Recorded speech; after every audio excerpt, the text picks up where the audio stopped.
கர்த்தருடைய நாமம் மகிமைப்படுவதாக. கர்த்தர் புதிய ஆண்டை நம்மளுக்கு கர்த்தர் கொடுத்திருக்கிறார். கர்த்தருடைய நாமம் மகிமைப்படுவதாக. விசேஷமாக உங்கள் அனைவருக்கும் இனிய புத்தாண்டு நல்வாழ்த்துக்களை நான் தெரிவித்துக் கொள்கிறேன். இந்த ஆண்டிலும் தேவனாகிய கர்த்தர் வார்த்தை கொண்டு உங்களோட கூட பேசுவார். தேவனோட வார்த்தை இந்த நாளில் கர்த்தர் கொடுக்கிறார். ஆண்டு முழுவதில் மரணம் பரிந்தும் இந்த வார்த்தை கொண்டு கர்த்தர் நடத்துவார். தேவன் எதை வாயினால் உரைக்கிறாரோ அதை கரத்தினால் நிறைவேற்ற அவர் வல்லமுள்ளவராக இருக்கார். அனுப்புகிற காரியத்தை அவர் வாய்க்க பண்ணுவார். வசனங்கள் இங்கேருந்து என்னெல்லாம் அனுப்புகிறாரோ அதை கர்த்தர் அப்படியே நிறைவேற்றுவார். ஒரு வசனம், ஒரு வார்த்தை, ஒரு எழுத்து, ஒரு உறுப்பு கூட வெறுமையாக திரும்பாது. நிச்சயமாக அற்புதம் நடக்கும் என்கிறதை நீங்கள் சந்தோஷத்தோடு எதிர்நோக்கி இருங்கள். கர்த்தர் நிச்சயமாக பெரிய காரியத்தை செய்வார். இந்த ஆண்டிலின் தேவன் உங்களுக்கு வாக்கு கர்த்தர் கொடுப்பார். ரொம்ப முக்கியமானது என்னென்னா, நம்மளுக்கு அநேகருக்கு இருக்கிற பிரச்சனை என்னென்னா, ஒவ்வொருத்தருக்கும் ஒவ்வொரு விதமான பிரச்சனைகள் இருக்கிறது. இந்த ஆண்டிலேயாவது எனக்கு ஒரு விடுதலை வராதா? நீதிமானுக்கும் பார்த்திங்கன்னா சிறையிருப்பு இருக்கிறது. பாவத்தில் அடிமையாக இருக்கிறவங்களுக்கும் ஒரு பெரிய சிறையிருப்பு இருக்கிறது. உலகத்தில் இருக்க அத்தனை பேருக்கும் என்ன இருக்குன்னா ஒரு சிறையிருப்பு இருக்குது. நீதிமானுக்கும் சிறையிருப்பு இருக்குது, பாவிகளுக்கும் சிறையிருப்பு இருக்கிறது. ஆனால் இந்த சிறையிருப்பிலேருந்து நான் விடுதலை பெறணும்னு சொல்லி எல்லாரும் அவளோடு காத்திருக்கிறாங்க. அதே போல் நீங்களும் காத்திருக்கலாம். அந்த காத்திருக்கிற உங்களுக்கு இன்னைக்கு அருமையான ஒரு வார்த்தையை கர்த்தர் கொடுக்குறாரு பாருங்க. ஆண்டவர் வாக்கு பண்ணுங்க. யோவான் 8வது அதிகாரம் 36வது வசனம். ஆண்டவர் அழகா சொல்றார், இயேசு உங்களை விடுதலை ஆக்கினால் மெய்யாகவே விடுதலை ஆவீர்கள். இந்த ஆண்டு சொல்லுகிறார், ஆண்டவர் வாக்கு கொடுக்கிறார், இயேசு உங்களை விடுதலை ஆக்கினால் மெய்யாகவே விடுதலை ஆவீர்கள். இந்த ஆண்டு நீங்கள் விடுதலையாக போறீங்க. ஒவ்வொரு ஆண்டும் நம்மளுக்கு ஆண்டவர் ஒவ்வொரு காரியத்தை வைத்திருப்பார். ஒவ்வொரு ஆண்டில் ஆசீர்வதிக்கிறதுக்கு சமாதானத்தை தருவேன், சந்தோஷத்தை தருவேன்னு சொல்லுவார். இந்த ஆண்டு உங்களுக்கு ஒரு விடுதலையின் ஆண்டு. ஆண்டவர் வாயினால் உரைத்ததை நிச்சயமாக கரத்தினால் நிறைவேற்றுவார். சொன்னதை செய்யும்போது அவர் கை விடவே மாட்டார். நிச்சயமாக ஆண்டவர் உங்களுக்கு சொல்கிறாரு, நான் உன்னை விடுவிப்பேன். அது மெய்யான விடுதலையை ஆண்டவர் உங்களுக்கு கொடுக்க போகிறார். ஆண்டவர் விடுதலையை கொடுக்க போகிறாருன்னா நீங்கள் அதை பெற்றுக்கொள்ள போகிறீங்க, அதை பெற்று அனுபவிக்க போகிறீங்க. அதற்கு என்னெல்லாம் செய்யணும்னு சொல்லி ஆண்டவர் அழகாக வேதத்திலேருந்து கற்றுக் கொடுப்பார். நீங்கள் சரீரத்தில் ஏதாவது பலவீனத்தோடு பாதிக்கப்பட்டிருக்கலாம், இல்லை பொருளாதாரத்தில் கடன் பிரச்சனையால் பாதிக்கப்பட்டிருக்கலாம். பார்த்தீங்கன்னா விடுதலை நிறைய பேருக்கு சரீர சுகத்தில் இருந்து விடுதலை பெறணும்னு சரி அநேகர் ஆசைப்படுவாங்க. அதே போல் நீங்கள் ஆசைப்படுறவங்களா இருக்கலாம். தீர்க்கதரிசியோட மனைவி கடன் பிரச்சனையிலிருந்து விடுதலை பெறுறதுக்கு ரொம்ப பிரயாசப்பட்டாங்க. அதே போல் நீங்கள் கடன் பிரச்சனையிலிருந்து விடுதலை பெறுறதுக்கு பிரயாசப்பட்டவர்களாக இருக்கலாம். நீதிமானாகிய யோசேப்பு சிறைச்சாலையில் இருந்தார். அந்த சிறையிருப்பிலிருந்து விடுதலை பெறணும்னு சொல்லி அவர் பிரயாசப்பட்டார். அதே போல் நீங்களும் பிரயாசப்பட்டு கொண்டிருக்கலாம். தேவன் நீங்கள் எந்த காரியத்திலிருந்து பிரயாசப்பட்டு கொண்டிருக்கீங்களோ அதில் விடுதலை கர்த்தர் கொடுக்க போகிறார். ரொம்ப முக்கியமானது என்னென்னா, இந்த நாளில் பேசுறதுக்கு ஆண்டவர் இந்த நேரத்தில் நினைப்பூட்டுகிற ஒரு காரியங்கள்னா, அடிமைத்தன வீடு, வாடகை வீடு ஒரு மனிதனுக்கு அடிமையான ஒரு இது. இந்த அடிமைத்தன வீட்டில் இருந்து நீங்கள் விடுவிக்கப்பட்டு புது வீட்டுக்குள்ளே கர்த்தர் கட்டாத வீடை கர்த்தர் உங்களுக்கு கட்டி கொடுக்க போகிறார். அப்படிப்பட்ட காரியங்களை கர்த்தர் இந்த ஆண்டில் உங்களுக்கு செய்ய போகிறார். ஆண்டவருடைய நாம மகிமையாக சொல்கிறேன். நீங்கள் சொந்த வீட்டுக்குள்ளே பிரவேசிக்க போகிறீங்க. ஆண்டவருடைய நாம மகிமைப்படும் இடங்க அடிமைத்தன வீட்டிலேருந்து கர்த்தர் உங்களை விடுதலையாக்க போகிறார். இப்படிப்பட்ட காரியங்களை கர்த்தர் செய்ய போகிறார். இதை செய்யணும்னு ஆண்டவர் என்ன செய்யறாருன்னா, இதை எப்படி ஆண்டவர் செய்து நம்மளோட வாழ்க்கையில் முடிக்கிறாருன்னா, அதை ஆண்டவர் அழகா வேதத்திலேருந்து கற்றுக் கொடுப்பார். சந்தோஷமாக இருக்கீங்களா? ஆண்டவர் சொல்ல, நீங்கள் மெய்யாக விடுதலை ஆவீர்கள். எப்படி ஆண்டவர் நம்மளுக்கு விடுதலை கொடுக்காருன்னா, வேதத்தில் சொல்லப்பட்டிருக்க ஒரு வார்த்தை, அதே 8வது அதிகாரம் 32வது வசனம் வீதமாக சொல்லப்பட்டிருக்கிறது. சத்தியத்தையும் அறிவீர்கள், சத்தியம் உங்களை விடுதலையாக்கும்.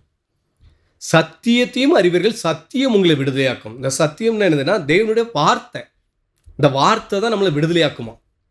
அப்போ ஆண்டவர் அழகா சொல்லுகிறார், நான் ஆண்டவர் வார்த்தையை அனுப்பி உங்களை விடுதலையாக்க போகிறார்.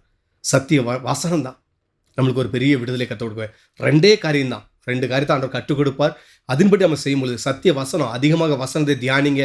அதிகமாக சூழ்நிலை எந்த காரியத்தில் அடிமைத்தனமாக இருக்கீங்களோ அந்த காரியத்தில் தேவனோட வசனத்தை விதைத்து பாருங்கள். சத்தியத்தை சொல்லுங்கள். கர்த்தருடைய நாம மகிமைப்படும்படியாக பெரிய காரியத்தை சத்தியத்தை அறிவீர்கள், சத்தியம் உங்களை விடுதலையாக்கும். எப்படி கோர்ட்டில் வழக்காடுகளோ இந்த சட்டத்தின் படி அப்படி சொல்லி எப்படி ஜனங்களுக்கு விடுதலை வாங்கி கொடுக்குறாங்களோ அதே போல தான் வேதத்தில் இருந்து இந்த வசனத்தின்படி நீங்கள் சொல்லி அந்த வார்த்தை நீங்கள் சொல்லி இந்த ஆண்டில் நீங்கள் விடுதலை பெற முடியும். சத்தியத்தை அறிவீர்கள், சத்தியம் உங்களை விடுதலையாக்கும். இயேசுவின் நாமத்தில் தைரியமாக சொல்லுகிற சத்திய வார்த்தை தான் உங்களை விடுதலையாக்கும். தேவனோட வார்த்தை தான் உங்களை விடுதலையாக்கும். ஆண்டவரோட வசனம் அழகாக சொல்லப்படுது. சங்கீதம் 107:20 ஒரு வார்த்தை சொல்லப்பட்டிருக்குது. ரொம்ப அருமையான காரியங்கள் அது. நான் வாசிக்கிறேன், கேளுங்கள். அவர் தமது வசனத்தை அனுப்பி அவர்களை குணமாக்கி. ஒரு வியாதியில் இருக்கிற மனுஷனை அவர் தமது வசனத்தை அனுப்பி தான் விடுதலையாக்கி அவர்கள் அழிவுக்கு தப்புவிக்கிறார். அப்போ அழிவுக்கு தப்புவிக்கிறார்னா அழிவுக்கு வரப்போகிற அழிவுகளுக்கு அவர் தப்புவிக்கிறார், விடுவிக்கிறார். அப்போ என்னது? வசனத்தை அனுப்பி தான் ஆண்டவர் விடுதலையாக்குகிறார். சங்கீதம் 107:20 ஆண்டவரோட வார்த்தை வீதமாக சொல்லப்பட்டிருக்கிறது. கிறிஸ்துவில் அன்பானவர்களே, நீங்கள் வேதத்துக்கு முக்கியத்துவம் கொடுத்து பாருங்கள். வானமும் பூமி ஒளிந்து போனாலும் தேவோட வார்த்தையோ ஒளிந்து போகாது. தேவோட வசனங்கள் எல்லாம் புடமிடப்பட்டவைகள். ஆண்டவர் என்ன வார்த்தையை கொடுக்குறாரோ அது அப்படியே நம்மளோட வாழ்க்கையில் நிறைவேற்றப்படும். தேவனுடைய வசனம் எல்லாத்தையும் மேற்கொள்ளும். நிச்சயமாக உங்கள் அடிமத்தனத்திலிருந்து ஒரு பெரிய விடுதலை கர்த்தர் கொடுப்பார் என்று நான் நம்புகிறேன். நீங்களும் தேவனுடைய வசனத்தை விசுவாசிங்க, பெரிய காரியங்களை கர்த்தர் செய்வார். இன்னொரு வார்த்தையை நான் உங்களுக்கு காண்பிக்க விரும்புகிறேன். சங்கீதம் 147:18 வசனம். இன்னைக்கு நம்மளுக்கு ஒரு பெரிய மலை போல பெரிய பிரச்சனை போல இருக்குது, அதுலேருந்து நான் எப்படி விடுதலை பெறுவேன்னு சொல்லி நீங்கள் கலங்கி கொண்டிருக்கலாம். அங்கே சொல்லப்பட்டிருக்குது 147:18 வசனம். அவர் தமது வார்த்தையை அனுப்பி அவர்களை உருக பண்ணுகிறார். அவர் தமது வார்த்தையை அனுப்பி தான் உருக பண்ணுகிறாரா. பெரிய பிரச்சனை போல இருக்கும், ஒன்றும் இல்லாமல் ஆக்கி விட்டுருவார் வார்த்தையை அனுப்பி. கிறிஸ்துவில் அன்பானவர்களே, இந்த நாளில் தேவன் உங்களுக்கு வார்த்தையை கொடுக்குறார். பயப்படாதீங்க, கலங்காதீங்க, தைரியமாயிரு, விசுவாசம் உள்ளவனாயிரு. மனுஷனால் கூடாதது தேவனால் கூடும். தேவன் நிச்சயமாக ஒரு பெரிய விடுதலை கர்த்தர் கொடுக்க போகிறார். அவர் தமது வார்த்தையை அனுப்பி தான் விடுதலை ஆக்குவேன் என்று ஆண்டவர் வாக்கு கொடுக்குறார். நீங்கள் இட பிரச்சனையா, வீட்டு பிரச்சனையா, இல்லை கோர்ட் கேஸா, இல்லை எந்த காரியத்தில் நீங்கள் விடுதலை நாடிக்கொண்டிருக்கீங்க, சரீர சொல்லையா, எதையும் குறித்து கவலைப்படாதீங்க. ஒரு பெரிய விடுதலை கர்த்தர் கொடுக்க போகிறார். அப்போ என்னது? சத்திய வார்த்தை தான் நம்மளை விடுதலையாக்கும்.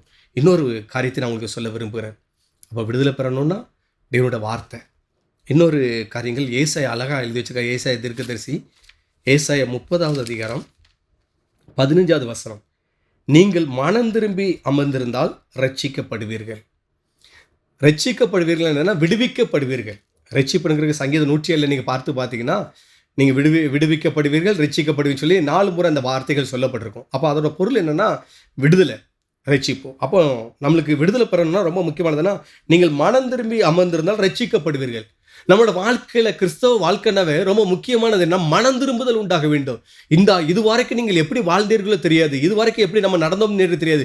இந்த ஆண்டில் மனம் திரும்ப வேண்டும் என்று சொல்லி ஆண்டவர் விரும்புகிறார். ஆண்டவரோட முதல் பிரசங்கம் அதுதான். பரலோக ராஜ்யம் சமீபத்திருக்கிறது, மனம் திரும்புங்கள் என்றுதான் பிரசங்கத்தை ஆரம்பித்தார். அதே போல இந்த நாளில் கர்த்தர் கொடுக்கிற கடைசி காலகட்டங்களில் நம்ம வந்து நிற்கிறோம். இந்த காலகட்டங்களில் நம்ம மனம் திரும்பும் பொழுது நம்ம ரட்சிக்கப்படுறோம், விடுவிக்கப்படுறோம், பாவத்திலிருந்து விடுவிக்கப்படுறோம், சாபத்திலிருந்து விடுவிக்கப்படுகிறோம். பிசாசின் கரத்திலிருந்து பார்த்தீங்கன்னா நிறைய பேருக்கு செய்வேன் போராட்டம் அது இதுன்னு சொல்லி அநேக பிரச்சனை அடிமைத்தனம், அதில் மாட்டிக்கொண்டு வெளியில் வர முடியாத சூழ்நிலை. இன்னைக்கு கர்த்தர் விடுதலைக்க போகிறார். இருளின் ஆதிக்கத்திலிருந்து கர்த்தர் ஒரு பெரிய விடுதலை கொடுக்க போகிறார். மனம் திரும்பி அமர்ந்திருந்தால், மனம் திரும்புகிறோம் ஆனால் அதில் நிலைத்திருக்கிறது இல்லை. மனம் திரும்பி நிலைத்திருங்க. இந்த ஆண்டிலிருந்து மனம் திரும்பி கனி கொடுக்கறதுக்கு உங்களை ஒப்பு கொடுங்க. தேவன் நிச்சயமாக ஒரு பெரிய காரியத்தை செய்ய அவர் வல்லமுள்ளவராக இருக்கார். கிறிஸ்துவில் அன்பானவர்களே, மிகவும் தயவாக வேண்டிக் கொள்கிறேன், மனம் திரும்புங்க, மனம் திரும்புங்க, மனம் திரும்புங்க. ஆண்டவர் அதை விரும்புகிறார். சகோதரர்கிட்ட இருக்க பகை அதை விட்டுட்டு மனம் திரும்புங்க. மற்றவங்களை காயப்படுத்துகிற காரியத்திலிருந்து மனம் திரும்புங்க. பெருமை அதுலேருந்து மனம் திரும்புங்க. பாவம் செய்கிறதுலேருந்து மனம் திரும்புங்க. கசப்பான காரியத்திலிருந்து மனம் திரும்புங்க. தேவன் எதில் மனம் திரும்ப சொல்கிறாரோ அதில் மனம் திரும்பி பாருங்க. மனம் திரும்பி அமர்ந்துருங்க. ரட்சிக்கப்படுவீர்கள், விடுவிக்கப்படுவீர்கள். இயேசுவின் நாமத்தில் சொல்லுகிறேன், நீங்கள் விடுவிக்கப்பட போறீங்க. யோசேப்பை விடுதலையாக்கின கர்த்தர் உங்களை கர்த்தர் விடுதலையாக்க போகிறார். நீங்கள் மனம் திரும்பினீங்கன்னா நிச்சயமாக சொல்லுகிறேன், சிறைப்பட்டு போனவன் தீவிரமாக விடுதலை ஆவான். நீங்கள் தீவிரமாக விடுதலை பெற போகிறீங்க. எனக்கு நன்றாக தெரியும், இயேசு உயிரோடு இருக்கிறார். அவர் உயிரோடு இருக்கிறனால தான் அந்த விடுதலையோடு நான் பிரசங்கம் பண்ணி கொண்டிருக்கிறேன். எனக்கு என்ன விடுதலையாக்கின கர்த்தர் உங்களையும் விடுதலையாக்க போகிறார். இந்த வசனத்தை கேட்டு, ஆண்டவரே நீர் என்னோட கூட பேசினீங்க, சத்தியத்தை அறிவீர்கள், சத்தியம் உங்களை விடுதலையாக்குன்னு சொன்ன வார்த்தைப்படி இந்த புதிய ஆண்டில் எனக்கு ஒரு பெரிய விடுதலை கொடுக்க போகிறீங்க. அதே போல் என்னோட வாழ்க்கையில் மனம் திரும்பி ஆண்டவரே விடுதலை கர்த்தர் கொடுத்து, ஆண்டவரே பூமிக்குரிய ஆசீர்வாதத்தை சுதந்திரத்துக் கொள்ள, உன்னத ஆசீர்வாதத்தை சுதந்திரத்துக் கொள்ள எனக்கு தேவனுடைய ஈவை பாராட்ட போகிறதுக்காக ஸ்தோத்திரம் ஐயா. ஆண்டவரே மனம் திரும்புறதுக்கு ஆண்டவரே எனக்கு இந்த கிருபையை கர்த்தர் கொடுத்ததுக்காக ஸ்தோத்திரம் ஐயா. ஆண்டவரே என்னோட வாழ்க்கையில் உங்களுடைய காருண்யத்தை கொடுத்ததுக்காக ஸ்தோத்திரம் ஐயா. இந்த மனம் திரும்புறதுக்கு ஏற்று ஆண்டவரை வார்த்தையை கொண்டு என்னோட கூட பேசுனீங்கப்பா. வாழ்க்கையில் ஆண்டவர் ஏதோ செய்ய காரியங்கள் இருக்குப்பா, ஆனால் என்கிட்ட நீர் விரும்புகிற ஒன்று மனம் திரும்புதலை விரும்புகிறீங்க, அதே போல் சத்திய வார்த்தையில் நிலைத்திருக்கிறத விரும்புகிறீங்க. இந்த ரெண்டையும் நான் செய்யும் பொழுது ஆண்டவர் என்னோட வாழ்க்கையில் மெய்யான விடுதலை. கிறிஸ்துவில் அன்பானவர்களே, இயேசு உங்களை விடுதலையாக்கினால் மெய்யாகவே விடுதலையாவீர்கள். இந்த ஆண்டு உங்களுக்கு விடுதலை ஆண்டு. சந்தோஷமாக இருக்கிறீங்களா? இந்த புதிய ஆண்டு நீங்கள் விடுதலை பெறுவீங்க. எத்தனை லட்சம் இருக்கலாம், எத்தனை கோடி இருக்கலாம், நீங்கள் கண்டிப்பாக கடன் பிரச்சனை விடுதலை பெறுவீங்க. எவ்வளோ பெரிய அடிமைத்தனமான வீடு, வாடகை வீடாக இருக்கலாம், ஆண்டோட நாம மகிமை. எத்தனை வீடு நான் மாறி இருக்கேன், எத்தனை வீடு இந்த வீட்டில் லைட்டாக ஒரு பென்சில் வச்சு சின்ன பிள்ளைகள் கோடு போட்டால் நான் எவ்வளோ என்ன எத்தனை இது வாங்குறேன், என்னை எந்த அளவுக்கு இதுப்படுத்துகிறாங்க, இப்படி ஒரு அடிமைத்தனமாக அந்த வீட்டில் உட்காந்துருக்கேன்னு சொல்லி பயந்து கொண்டு இருக்கிறீங்களா, கலங்கி போயிருக்கிறீங்களா? இயேசுவி நாமத்தில் சொல்லுகிறேன், உங்களுக்கு கர்த்தர் சொந்த வீட்டை தருவார். அடுத்த நீங்கள் ஆண்டில் கர்த்தரோட மகிமைப்படுத்துவீங்க. அதில் வேதத்தில் சொல்லப்பட்டிருக்குது, உபாகம் 6ல் கட்டாத வீடை நான் உனக்கு தருவேன்னு சொல்லி. உங்களுக்கு இந்த நாளில் வாக்கு கொடுக்கும்போதே அங்கே கர்த்தர் உங்களுக்கு ஒரு காரியத்தை செய்ய ஆரம்பிச்சார். நீங்கள் விசுவாசித்து பாருங்கள், தேவனுடைய மகிமையை காண்பீர்கள். கர்த்தர் பலத்த காரியங்களை செய்வார். நன்மையும் கிருபையும் தொடரும். அது மாத்திரமில்லை, விடுதலை மாத்திரம்தான் கொடுப்பார்னு நினைக்கிறீங்களா? ஆசீர்வாதத்தை, அந்த விடுதலைக்கு பின்னாடி உங்களுக்கு பெரிய சமாதானம் உண்டாகும். விடுதலைக்கு பின்னாடி பெரிய ஆசீர்வாதம் உண்டாகும். விடுதலைக்கு பின்னாடி ஆண்டவருடைய சித்தம் உங்கள் மூலமாக நிறைவேற்றப்படும் என்று சொல்லி நான் விசுவாசிக்கிறேன். நீங்களும் விசுவாசிங்க. தேவனுடைய மகிமை காண உதவி செய்வார். நான் அப்படியே உங்களுக்கு விடுதலைக்காக ஒரு ஜெபம் பண்ணிடுறேன். ஜெபம். அப்போ பிதாவே இயேசுவின் நாமத்தில் ஜெபிக்கிறேன்ப்பா. உங்களுடைய பிள்ளைகள் யார் யாரெல்லாம் அந்த வசனத்தை கேட்டு சத்திய வார்த்தைகளுக்கு முக்கியத்துவம் கொடுக்கறதுக்கு அர்ப்பணிக்கிறார்களோ, மனம் திரும்பி அமர்ந்திருக்கிறதுக்கு ஒப்பு கொடுக்கிறார்களோ, அத்தனை பேர் விடுதலையாக்கப்படும்படியாக ஜெபிக்கிறேன். குமாரன் உங்களை விடுதலையாக்கினார். மெய்யாகவே விடுதலை சொன்ன வசனப்படி ஒரு மெய்யான விடுதலை பெற்று அனுபவிக்கிறதுக்கு தேவன் அனுக்கிரகம் செய்வீராக. தேவனுடைய ஈவை பாராட்டும்படியாக ஜெபிக்கிறேன். உங்களுடைய இரக்கம் உங்களுடைய பிள்ளைகளுக்கு உண்டாகட்டும். கர்த்தருடைய நாமம் மகிமைப்படட்டும். இயேசுவின் நாமத்தில் ஜெபிக்கிற நல்ல பிதாவே, ஆமென். God bless you. புத்தாண்டு நல்வாழ்த்துக்கள். மனமகிழ்ச்சியோடு வாழ கர்த்தர் அனுக்கிரகம் செய்வாராங்க.